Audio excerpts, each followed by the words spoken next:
क्या आप जानते हैं कि भारत का सबसे शक्तिशाली और समझदार बादशाह कौन था, जिसने न सिर्फ अपने साम्राज्य को मजबूत किया, बल्कि हिंदू मुस्लिम एकता की मिसाल भी पेश की?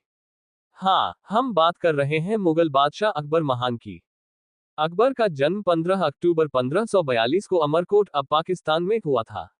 उनके पिता हुमायूं मुगल सल्तनत के बादशाह थे, लेकिन जब अकबर का जन्म हुआ, तब मुगल सत्ता पर संकट था। 1540 में शेरशाह सूरी ने हुमायूं को हरा दिया था और वे निर्वासन में थे।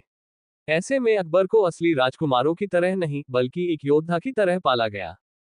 1556 में जब हुमायूं की अचानक मृत्यु हुई, अकबर सिर्फ 13 साल के थे। इतने कम उम्र में उन्हें मुगल तख्त सौंप दिया गया और उनके संरक्षक बैरम खान ने उनकी मदद की। लेकिन क्या एक छोटा लड़का इतने बड़े साम्राज्य को चला सकता था? चुनौती बड़ी थी। उसी समय दिल्ली और आगरा पर हेमचंद्र विक्रमादित्य का कब्जा हो चुका था।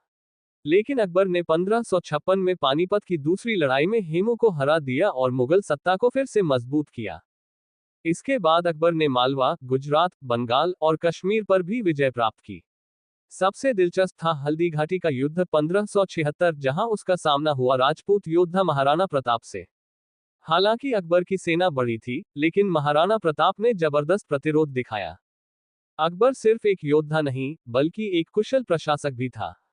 उसने मानसबदारी प्रथा लागू की, जिससे सेना और प्रशासन को बेहतर तरीके से चलाया गया। टोडरमल के नेतृत्व में नई राजस्व प्रणाली लागू की गई, जिससे किसानों को राहत मिली और कर संग्रह आसान हुआ।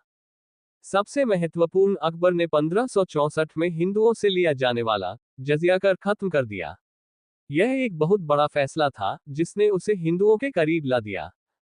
अकबर सिर्फ एक योद्धा ही नहीं, बल्कि कला और संगीत प्रेमी भी था। उसके दरबार में थे 9 रत्न, जैसे तानसेन संगीत, बीरबल बुद्धिमत्ता, अबुल फजल इतिहासकार और टोडरमल राजस्व मंत्री। तानसेन ने अकबर के लिए ऐसे ऐसे राग गाए कि दीपक राग से दिए जल उठते थे और मेघ मल्हार से बारिश होने लगती थी।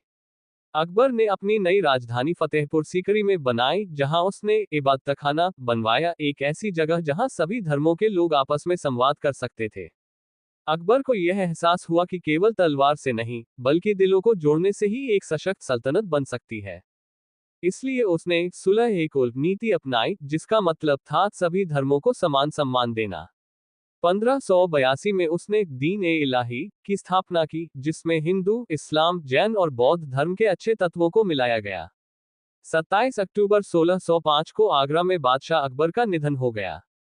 आज भी उनकी नीति, उनकी उपलब्धियां और उनकी प्रशासनिक प्रणाली भारतीय इतिहास का एक सुनहरा अध्याय है।